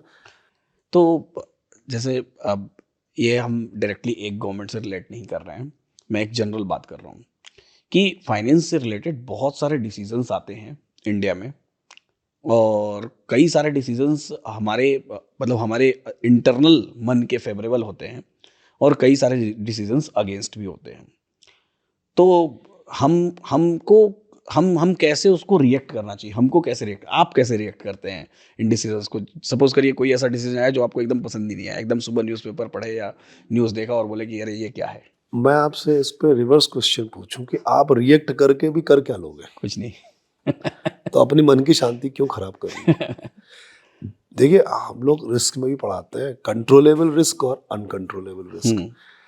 कंट्रोलेबल रिस्क जिसको आप कंट्रोल कर सकते हो, जिसको कंट्रोल कर सकते हो उस पर तो आप थोड़ा दिमाग लगाओगे। बिल्कुल सही। मान लीजिए इंस्टीट्यूट में मैं बैठा हूँ, मैं डीन हूँ, हमारे एक और सीनियर कलीग हैं, मित्र हैं हमारे, वो भी डीन हैं, डायरेक्टर साहब हैं। इंस्टीट्यूट का कोई डिसीजन किसी भी लेवल पे लिया गया और हमें लगता है ये इंस्टीट्यूट के लिए ठीक नहीं है या इसमें कुछ और, तो हम बैठ के डिस्कस कर सकते हैं, क्योंकि ये हमारे कंट्रोल में, हम उसको चेंज कर सकते हैं। अगर सारे लेवल पे सब लोग एग्री हो जाते हैं तो प्रयास कर सकते हैं ना। अब अगर गवर्नमेंट ने कोई टैक्स की पॉलिसी बना दी, कोई नया टैक्स का सिस्टम ले आए, तो अभी as a individual can I change that? नहीं। तो फिर दो ही चीज़ है, आप पब्लिक लिटिगेशन जाइए, आप PIL फाइल करिए गवर्नमेंट के खिलाफ, तो वो भी एक्टिविस्ट है हमारे पास, तो उधर पे रिएक्शन का तरीका दूसरा है। तो हम ग्रुप बना के एजिटेट कर सकते हैं, विरोध कर सकते हैं, कई बार विरोध सुन के भी गवर्नमेंट पलटती है। हाँ, वो एक एक्टिविज्म है, तो आप वो कर सकते हो एक। लेकिन कई चीज़ें जो कानून सम्मत है, संसद से पास होके कानून बन के आई हैं, तो उसमें आपका रिएक्ट तभी कर सकते हो जब बहुत ही ज़्यादा ऐसा डिसीजन हो जो आपकी को सांस ही बंद कर दे, अदरवाइज आप क्या करोगे? सो रिएक्ट होता है, अच्छा लगता है, बुरा लगता है, बहुत ख़राब लगता है। जिन चीज़ों में कुछ कर सकते हो उसमें प्लान करना चाहिए। क्यों नहीं करना चाहिए? आप डायलॉग करिए, सेमिनार करिए, गवर्नमेंट को आप अपना बना के डिटेल भेजिए। वैसे भी देखिए, कोई भी पॉलिसी आती है या कोई नया रूल बनता है तो ऐसे ही नहीं बनता है, गवर्नमेंट उसमें पब्लिक ओपिनियन भी तो मांगती है। तो पब्लिक ओपिनियन के टाइम पे आप बोलो ना, तब सरकार पूछ रही है ना, बहुत सारे कंसल्टेशन पेपर्स भी आते हैं। हैं। और जहां आपसे नहीं पूछा जाता है, जहां पे गवर्नमेंट के पास राइट है रूल बनाने का, तो वहां पे आप अपना विरोध दर्ज कर सकते हो, बट एक पॉइंट के ज्यादा आप कुछ कर नहीं सकते। तो अब मैं बोलूँ सर, टैक्स ही क्यों लेते हैं, सरकार टैक्स हटा दे, हाँ, तो सरकार कैसे चलेगी? पैसा कहाँ से आएगा? कई मेरे फ्रेंड्स बोलते हैं सरकार ने मिडिल इनकम ग्रुप को परेशान कर रखा है, इतना टैक्स, हमारे तो हर चीज अकाउंटेड है, अकाउंटेड हमको टैक्स देना है। और कई सारे हमारे बिजनेस वाले फ्रेंड्स हैं, सर वो तो गाड़ी भी खरीद लेते हैं, उनका तो खर्चा भी वो अपने बिजनेस में दिखा देते हैं। तो ठीक है ना भाई, वो अलाउड है तो कर रहे हैं। तो मेरा जवाब बहुत सिंपल होता है, भाई तुमको किसने रोका बिजनेस करने से, तुम भी कर लो। भाई वो वही कर रहे हैं ना जो उनको फैसिलिटी अलाउड है। गाड़ी खरीदने वाली बात से फिर याद आई बात, वहां तो प्राइवेट जेट्स तक खरीदे जा सकते हैं, कंपनीज के खर्चों पे खरीदे जाते भी हैं। ठीक है, तो कंपनी उतनी बड़ी है ना कि खरीद पा रही है, हम्म, तो किसी ने रोका है ना, हमको रोका है किसी ने, हम बनाए कंपनी, चलाएं कंपनी। छोटा जेट क्यों, आप जंबो जेट खरीदिए, कौन मना कर रहा है? एलन मस्क ने तो रॉकेट भी बना दिया, रॉकेट बना दिया। तो रोका किसने आपको? करो ना। तो पर हम करना भी नहीं चाहते, हम रिस्क भी नहीं लेना चाहते, लेकिन हमसे क्यों भाई? टैक्सेस के मामले में एक बड़ा मेजर सवाल है।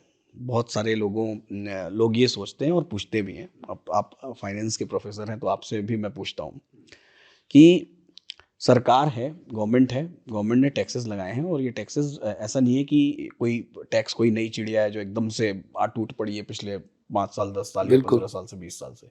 टैक्स शुरू से लगते रहे हैं।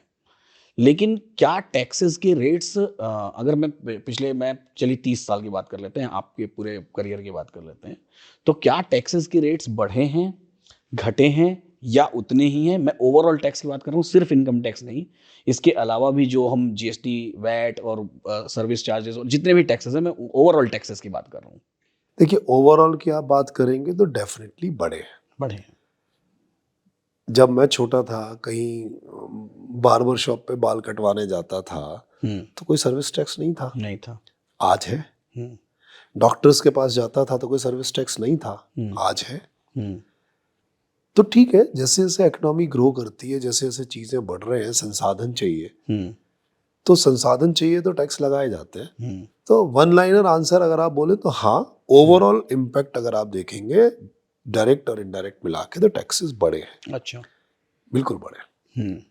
पर लोगों की फैसिलिटीज भी बढ़ी हैं, लोगों की इनकम भी बढ़ी है, और सुविधाएं भी देश में बढ़ी हैं। आज से 30 साल पहले की सड़कों का हाल और आज के हाल में जमीन आसमान का फर्क है। 30 साल पहले हमारे शहर में अगर 8 घंटे 10 घंटे बिजली आ जाए तो बड़ी खुशी होती थी।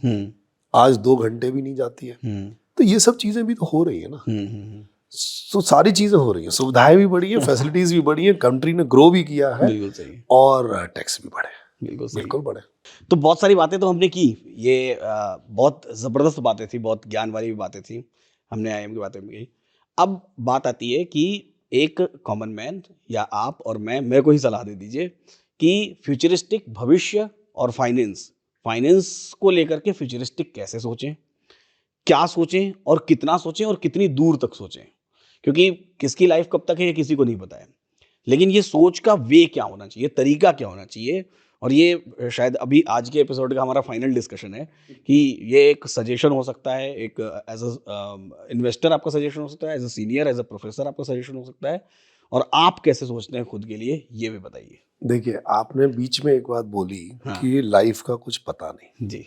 राइट। सो सबसे पहले वहीं से शुरू करना चाहिए। बिल्कुल। जब आप अपना करियर शुरू कर रहे हैं तो आपको 3 चीजों को ध्यान में रखना चाहिए कि हम अपना फाइनेंसेस को कैसे मैनेज करें कि हमारे ये 3 चीजें हों। सबसे जरूरी चीज, उसके पहले मैं कुछ भी बोलूं, सबसे पहले आपका इन्वेस्टमेंट आपकी हेल्थ पे होना चाहिए। अच्छा। हेल्थ इज वेल्थ, ये पुरानी कहावत है, और ये ऐसे ही नहीं है। बॉस, अगर हेल्थ ठीक नहीं है ना तो आप कुछ कर लो, सब वेस्ट हो जाएगा। सो ये फाइनेंशियल प्लानिंग का पार्ट नहीं, लेकिन फाइनेंशियल प्लानिंग भी जब मैं यंगस्टर से ही बात करता हूँ, सबसे पहले तो बहुत सबसे पहले हेल्थ का ध्यान रखो। हम लोग को कोई गाइड करने वाला नहीं था। थैंकफुली हमारी यंग जनरेशन काफी अवेयर है चीजों से।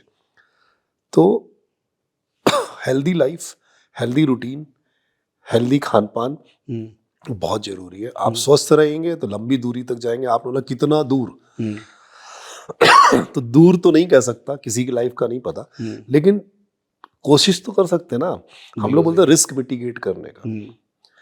तो रिस्क को मिनिमाइज कैसे कर सकते हो? जितना स्वस्थ रहोगे, उसके लिए जितनी स्वस्थ अपनी हैबिट्स होंगी आपकी, उतना आप ज्यादा अच्छा, ज्यादा दूर तक जा पाएंगे। पहला। दूसरी चीज, अगर आप परिवार है, आपका बच्चे हैं, वाइफ है, तो आपको सबसे पहले सिक्योर करना है उनका फ्यूचर। आज अगर मुझे कुछ हो जाए, प्रॉब्लम ये है कि हम ये सोच नहीं पाते। हमें रास्ते में एक्सीडेंट दिखता है, हम थोड़ा अफसोस जताते हैं और आगे बढ़ जाते हैं, पर हम ये भूल जाते हैं वो एक्सीडेंट कल के दिन मेरे साथ भी हो सकता है, किसी के साथ भी किसी के साथ भी हो सकता है। सो दूसरी इंपॉर्टेंट चीज है, आपको फैमिली के लिए प्रोटेक्शन, इतना इंश्योरेंस हर आदमी को लेना चाहिए कि आज अगर मुझे कुछ हो जाए तो आज जो मेरे घर के खर्चे चलते हैं लगभग उतना या उससे थोड़ा ज्यादा फैमिली को मेरे बाद उस इंश्योरेंस के पैसे से मिलना चाहिए। मतलब you have to plan adequate life insurance, और वो पॉसिबल है with term policies. Term insurance. अब वो एडिक्वेसी कितनी है वो आपकी इनकम के ऊपर डिपेंड करती है कि आपको 1 करोड़, 1.5 करोड़, 2 करोड़, 3 करोड़ कितने का लाइफ इंश्योरेंस, बट वो होना चाहिए। और इससे मिसगाइड बिल्कुल मत होइएगा कि अरे आप तो बिल्कुल स्वस्थ हैं, अगले 20 साल कुछ नहीं होने वाला है, तो आप टर्म इंश्योरेंस क्यों ले रहे हो, इसमें जो पैसा दोगे वो तो डूब जाएगा, आपको कुछ मिलेगा नहीं। इसमें दिमाग मत लगाइएगा, ये बकवास है। क्योंकि आज अगर मुझे कुछ हो गया और मैंने एंडोमेंट पॉलिसी ले ली और मैं 10 लाख की पॉलिसी ले ली और उसका मैं 1 लाख रुपए का प्रीमियम भर रहा हूँ और मुझे कुछ हो गया, तो आज 10 लाख रुपए से मेरी फैमिली कैसे सर्वाइव कर पाएगी।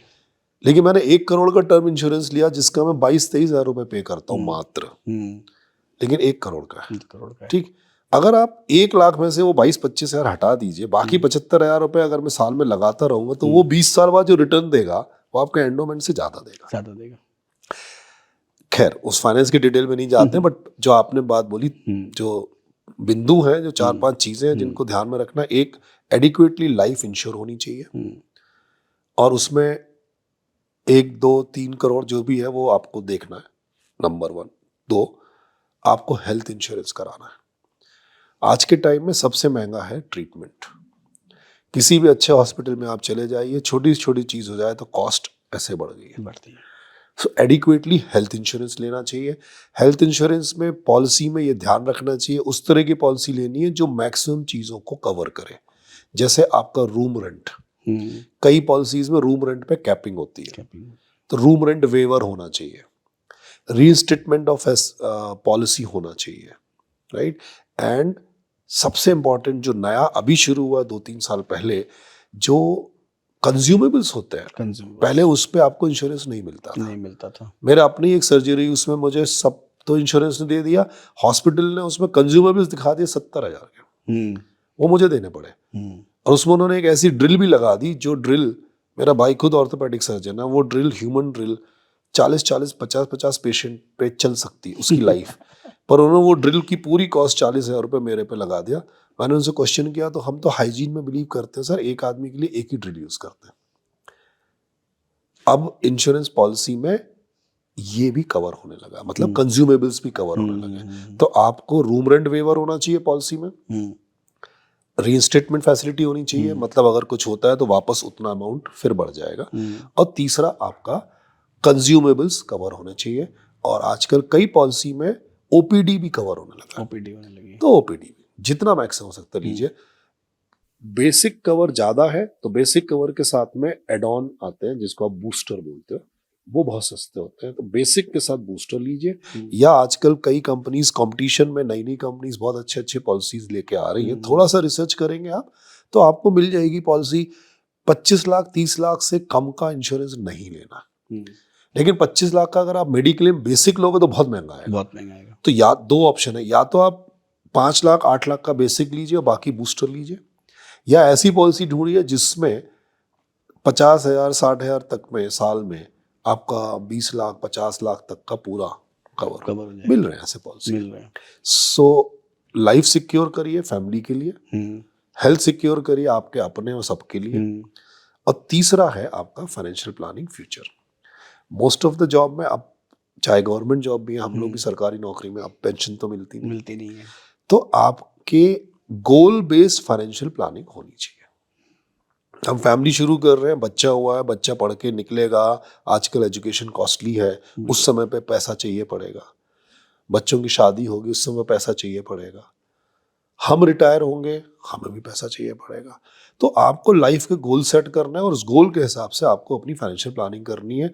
जो छोटी छोटी सेविंग आज करोगे और जितना जल्दी सेविंग करोगे, यंगस्टर्स को तो मैं यही मैसेज दूंगा बॉस, जितना जल्दी शुरू करोगे उतना कम टाइम में आप रिटायर स्थिति में पहुंच जाओगे कि आप फिर हो सकता है आप 45 साल के बाद बोलो कि यार अब इतना है मेरे पास कि मैं करूं काम तो मेरी मर्जी, नहीं करूं तो पैसा कमाने के लिए काम नहीं कर। हाँ, ये पॉसिबल है। पॉसिबल। हमको किसी ने समझाया नहीं, तो हम लोग की लाइफ क्या थी, जब कमाना शुरू किया तो सारे शौक, नई बाइक खरीद लो, फिर कार खरीद लो, फिर ये खरीद लो। बॉस, यंगस्टर्स के लिए फंडा क्या होना चाहिए, इनकम माइनस सेविंग, जो बच गया वो खर्चा। हम क्या करते थे, इनकम माइनस एक्सपेंस, जो बच गया वो सेविंग। तो शुरू में बचता ही नहीं था कुछ। अर्ली स्टेज पे सेविंग शुरू करो, क्योंकि जो मल्टीप्लिकेशन इम्पैक्ट है वो 10 साल की सेविंग के बाद आता है। 15 के बाद आपका जो ग्राफ ऐसे जा रहा है, 15 के बाद वो ऐसे बढ़ता है और 20 के बाद वो ऐसे बढ़ता है। तो जितना लंबा पीरियड आप अपनी सेविंग को दोगे, आपका पैसे ही कमा के देगा, आपको कुछ नहीं करना। लेकिन अर्ली स्टेज सेविंग शुरू करो, गोल बेस्ड सेविंग करो, अपने प्लान बनाओ, हमको क्या क्या करना है। घर खरीदना है, ठीक है, किस एज में खरीदना, अगले 5 साल में खरीदना, कितना पैसा चाहिए, कम से कम 30 लाख 50 लाख मुझे डालना पड़ेगा, बाकी बैंक से मिलेगा, वो सब करिए। सो ये 3 चीजें हैं, अपनी रिटायरमेंट का प्लान, फैमिली का और आपकी हेल्थ का प्लान, और आप नहीं रहे अगर आप अर्निंग मेंबर हैं तो आपके बाद फैमिली कैसे जिएगी, उसके लिए एडिक्वेट लाइफ इंश्योरेंस का प्लान, और टॉप ऑफ ऑल आपकी खुद के हेल्थ पे इन्वेस्टमेंट। ये 4 चीजें करिए और मस्त रहिए। बहुत अच्छा लगा सर आपसे बात करके, बहुत सारी बातें आपने बताई। तो एक बार तो हमारे दर्शकों की तरफ से बहुत बहुत आपका धन्यवाद, और हमारी तरफ से भी बहुत बहुत आपका धन्यवाद कि इतना समय आपने एकदम पूरे बिजी शेड्यूल के बीच इतना समय दिया, तो इसके लिए बहुत बहुत थैंकफुल हूँ। आपको भी धन्यवाद, अच्छा लगा चर्चा करके, मेरा पहला एक्सपीरियंस है, बट आई एंजॉय थॉरोली। उम्मीद करता हूँ कि आप भी इंजॉय करेंगे, और उम्मीद करता हूँ कि आपको ये सारी बातें बड़ी मज़ेदार लगी होंगी, बहुत कुछ सीखने के लिए मिला सर से। हमको मौका मिलेगा तो फिर दोबारा किसी और टॉपिक पे भी चर्चा करेंगे। फिलहाल आज के लिए इतना ही है। आप भी ऐसे ही सीखते रहिए, मुस्कुराते रहिए और जीवन का आनंद लेते रहिए। इस वीडियो को लाइक कर दीजिएगा, इन्वेस्टिंग डायरी चैनल को सब्सक्राइब कर लीजिए, बेल आइकन प्रेस कर दीजिए। और अगर आप भी मैनेज करना चाहते हैं, अपना फंड्स मैनेज करना चाहते हैं, अपना पोर्टफोलियो, तो डिस्क्रिप्शन बॉक्स में और कमेंट बॉक्स में दी हुई है लिंक पे क्लिक करिए। वहां से आप अपना म्यूचुअल फंड का अकाउंट ओपन कर सकते हैं और फिर शुरू कर सकते हैं अपने खुद का पोर्टफोलियो मैनेजमेंट खुद से। फिलहाल अभी के लिए इतना ही। वीडियो को लाइक कर दीजिएगा, इन्वेस्टिंग डायरी चैनल को सब्सक्राइब कर लीजिए, बेल आइकन प्रेस कर लीजिए। फिर मिलेंगे हम लोग अगली वीडियो में।